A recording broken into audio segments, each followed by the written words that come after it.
Spoiler alert! Spoiler alert! The following video will contain spoilers from the Arrow Season 5 episode, A Matter of Trust. Also, it's going to contain strong language of a frank and explicit nature. Viewer discretion is most certainly advised. If you can't handle either one of these, stop watching now.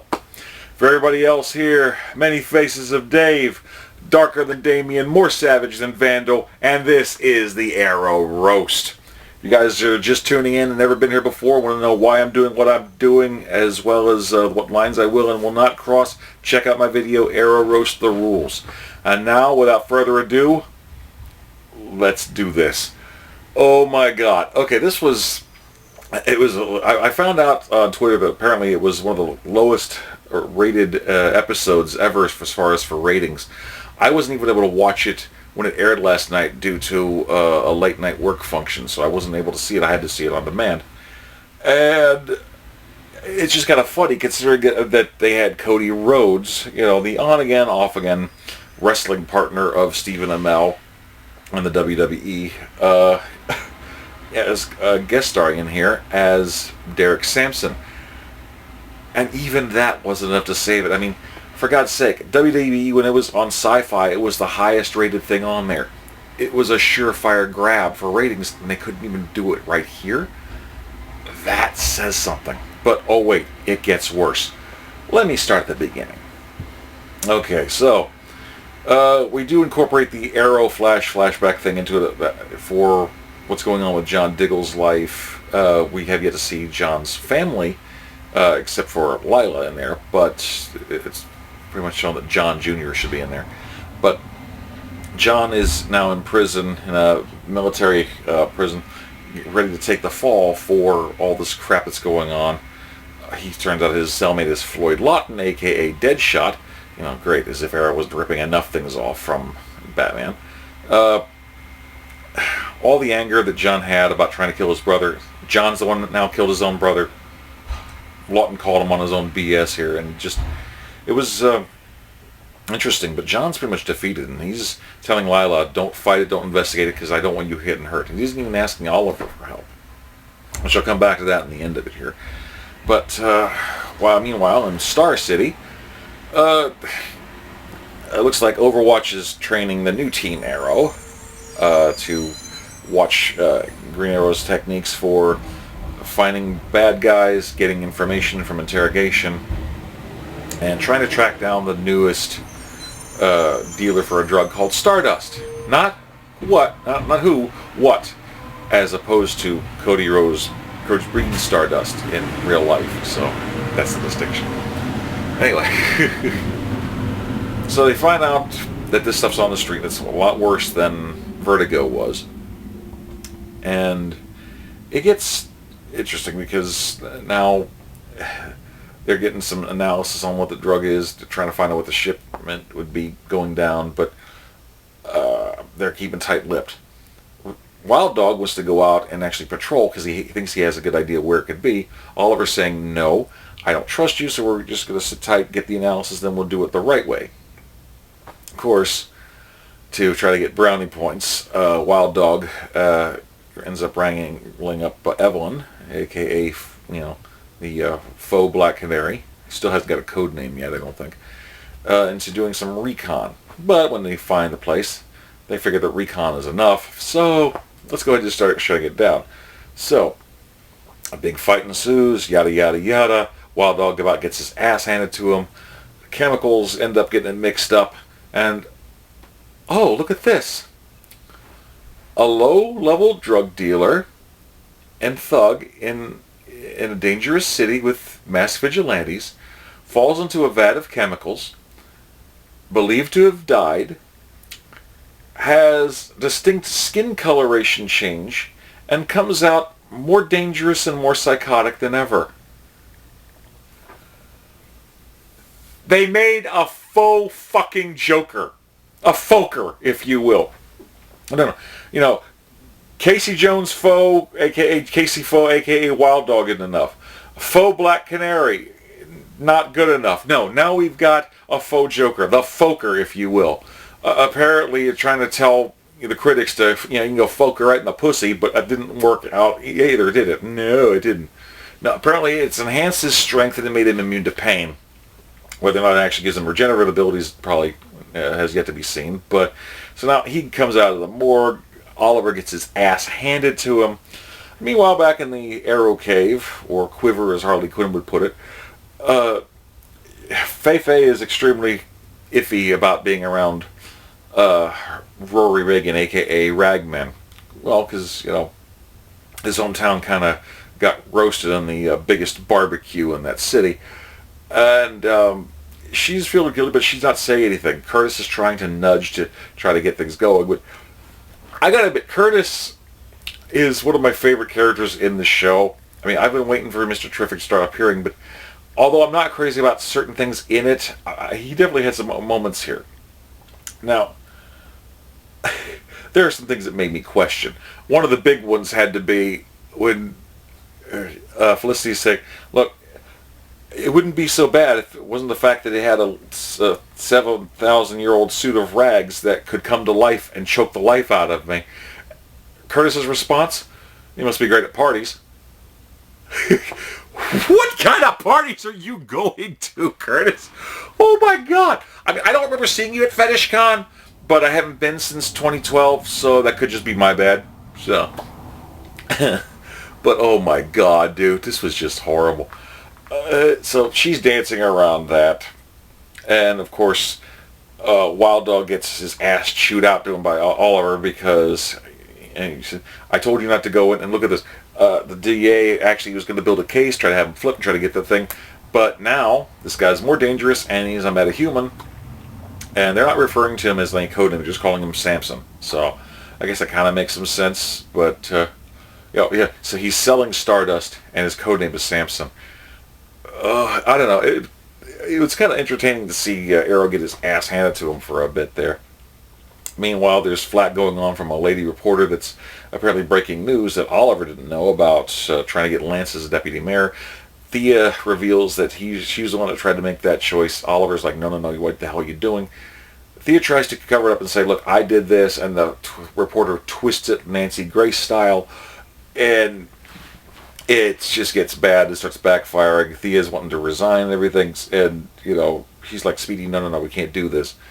Well, eventually, they figure out that, Stardust figures out that if they get a hold of this chemical again, they can actually try to reproduce it, and he'll have an army of superhumans that feel no pain. He can actually be the new thing against Tobias Church.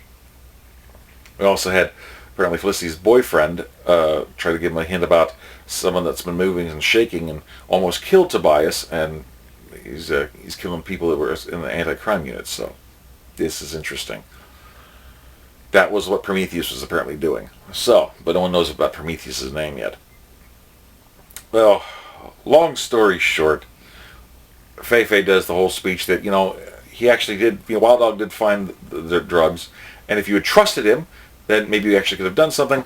He starts to realize, okay, maybe you're right, and you're just pig-headed and whatnot. So they start to figure out, okay, we can do this.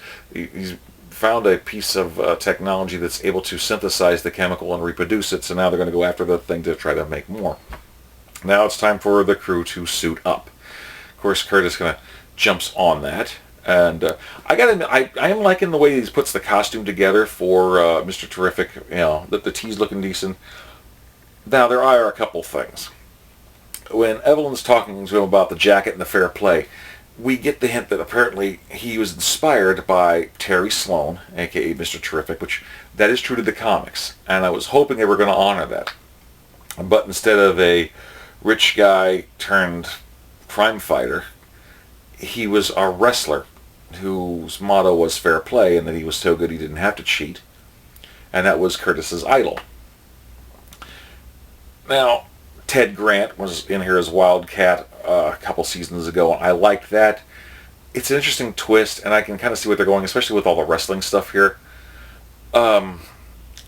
It's just, I was kind of hoping it'd be a little bit more than just a wrestler, but we all have heroes somewhere. So he's got that. He's got the teeth thing going on. But what gets me is, sure, Evelyn puts her hair back in a ponytail and gets a mask. And everyone's also suited up, and they're doing their thing to try to stop this drug. and especially stop, Cody Rhodes or Samson or whatever the hell from getting a hold of it. But I don't understand this. For the life of me, I don't understand. His hair is flattened. I think it was cornrows. I could be mistaken. Okay. Now, I've said this before. This has nothing to do with the fact that he's gay. Nothing to do with the fact that he's black. But I need to know the logic here. This is something I have to find. The city's in trouble. Superhumans could be becoming powerful and taking over the drug trade. We have to save the city. There's no time to waste. But first, I gotta get my hair did. What the fuck, dude? I mean, why not keep the hair down anyway? I mean, are you trying to be more aerodynamic? I mean, and what's wrong with just going ahead and keeping it like that? I'm sorry. I know that Feifei is always being reminded about Ragman and Haven Rock. You're the one talking about, you should tell him. You're a walking billboard with a hairdo that looks like a mushroom cloud. You're not helping either, Curtis. But why did you get the hair done before going into battle? How did you get your hair done? This goes back to fucking Joel Schumacher, Batman Forever. Jim Carrey, his hair was normal, then it was pink. How the fuck did this happen? When did he do it? Why did he do it? We don't fucking know. I'm sorry, are the nanites doing it suddenly, like doing a good weave? I'm sorry, did you program something in from Queen Latifah in Beauty Shop? I don't know what's going on, man. I don't. I'm not trying to be a dick about it, but these are questions that need to be asked, man. Good God. I'm just trying to figure this shit out. Especially when you're talking about, like earlier with, Feifei worried about getting choked out. Must be great at parties. Okay, you like wrestlers, and you're making a freaking Chris Benoit family joke. What the fuck, dude? Oh my God. The Faux-ker isn't bad enough. The choker's got in here, and now Mr. Terrific got to get his hair did before he takes it out. I'm sorry. I'm not trying to be racist. I'm not trying to be sexist. I'm just trying to bring in the logic. What happened? I mean, everybody else is pret-a-porter. They're ready. They're good to go. Questions for another time. I will have to bring this up again, especially if you got cornrows, because I got to figure out how the hell you get that stuff done before you go out to fight crime. That's all I'm saying. So, they managed to blow up the factory where the stuff was. Arrow manages to slice the tendons for his arms and legs, so he's just sitting there in an all-dramatic superhero pose. The building starts to explode, but it's Star City. The guy's superhuman. He may or may not have a healing factor, but since it's a faux Joker, he's caught in an explosion. He's probably going to survive and come back eventually. So, the only thing missing was a snappier dresser and him laughing maniacally. But when the thing exploded, I was half expecting Jim Ross to come out and scream, 80,000 feet, the capacity crowd is on its feet, it's pandemonium! I mean, the stunt coordination wasn't bad. It looked like you guys have been practicing this on and off for years. But the whole thing comes down to teamwork. Scruffy actually cracks a joke that I can actually like the hockey mask. Wow. Really? Yeah, because it doesn't remind you of the Royal Flush Gang or, when an alien invasion happened in another movie franchise? Not just a little bit? I think at this point now he's trying to turn his anger from TMNT out of the shadows into wanting to just make Wild Dog his bottom bitch. He says, put the mask on. I'm going to hate fuck the air hole. What the hell, man? Good God.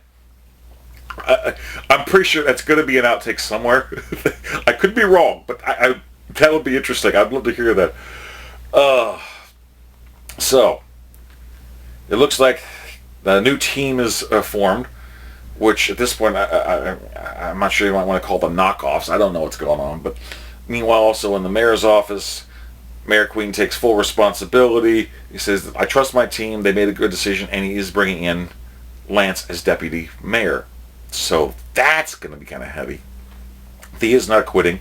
Gives a veiled threat to the little Nancy Grace wannabe bitch. And it's kind of cute seeing the claws come out a little bit. Oh, you have not failed this kitty. But how do they end it? Okay, double whammy.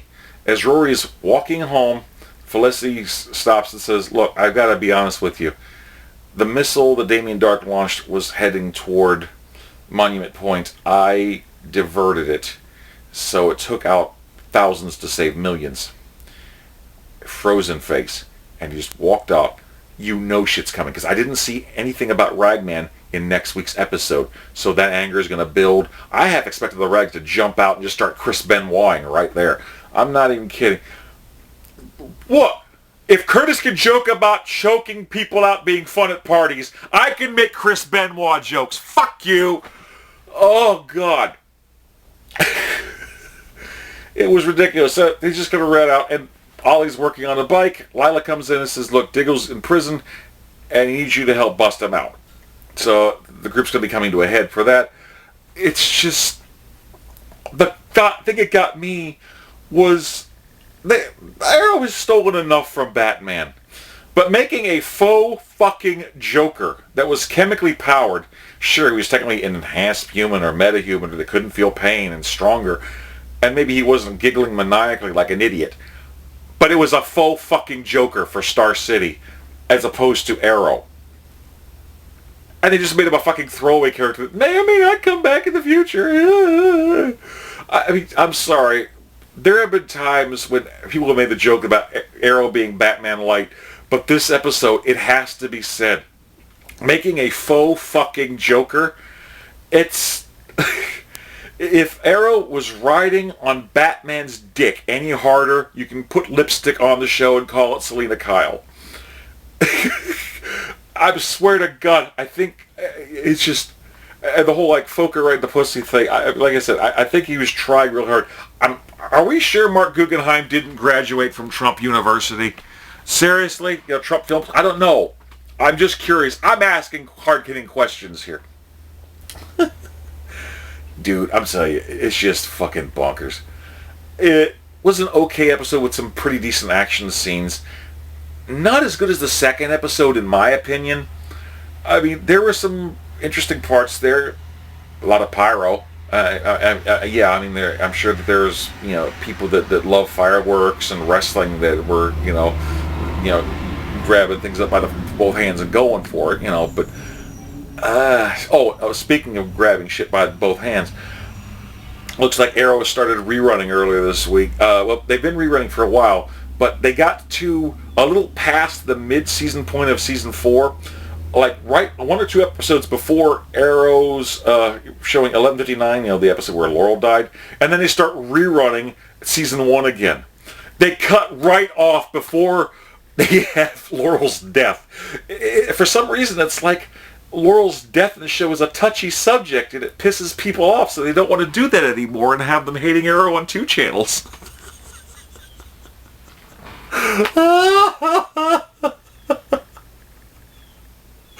I'm sorry, it's so fucking hysterical. I know that they're building up their episode 100 and 101, and they were trying to test the waters right now with Cody Rhodes on Arrow, but even the wrestling fans couldn't save last night's ratings.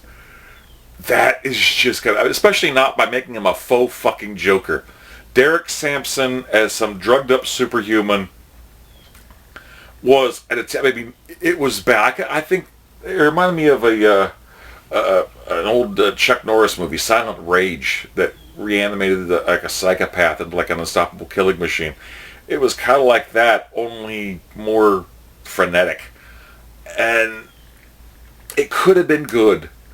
And I'm sure some people are going to enjoy it, but I'm sorry, but the Faux-ker thing. We got, and that's the worst part. Poor Mr. Terrific. The way it's being set up right now, if Fei-Fei isn't killed, she's going to probably leave the show on hiatus for a while, and Mr. Terrific's going to become the tech person filling for Overwatch. He's also just going to happen to be able to be good in the field as well. So that's kind of setting things up. He's going to be a faux Fei-Fei. Now, I'm not saying black Fei-Fei, Bam-a-lam. No. No black Fei-Fei, Bam-a-lam. No, I'm talking about if Fei-Fei becomes Black Canary. I hope to God not. And I don't want to think of Mr. Terrific becoming faux fei. See, he may be black, but black and becoming faux fei is different than black fei. Bam-a-lam. I swear to God, I'm gonna have to put music to that song. Okay, but yeah, I'm exhausted, guys. Insomnia was kicking my ass last night like arrow to people's sensibilities. Kicking my ass like Felicity did to Haven Rock's Winter Festival.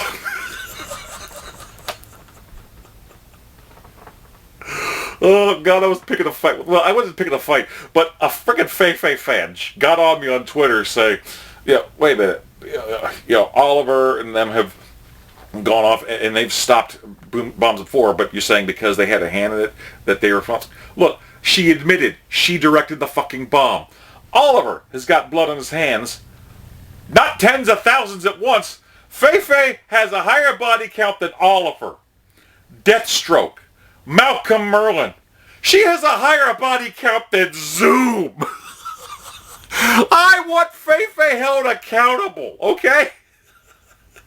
You cannot play hot potato with a fucking nuke and just smile your way out of it. You can't. You can't. I'm looking forward to Ragman getting ready to do a CGI Benoit family portrait with her. That's all I'm saying. It's going to be entertaining. That's one of the few things they're trying to get people back with, I think. And, God, it really is, a matter of trust. I'm trusting Arrow to do nothing but bring faux shit. Faux Casey Jones, faux Black Canary, faux Fei, when she leaves. Now a faux Faux-ker Joker. Oh my God. Oh. And they're even doing a knockoff on TNT. And Arrow. Oh my God. Stephen Amell and them went after a show that was a modern day Robin Hood thing because it was a faux thing of Arrow. Hey, motherfucker, this is Kettle. You're pot. I'm calling you black. Oh my God. You cannot be serious. Okay, I am fucking exhausted. I'm sorry it's not the best of material, but I've got to work on some other things today. Please, what did you think of my Arrow roast for a matter of trust? Please like, comment, subscribe, share. Check out my past roast and other related videos. Check out my Ode to Black Canary parody song if you like. I still love the hell out of it. I'm going to see if I can work on some new material in the future. Until next time, guys, Dave signing off. Peace. Yum, yum.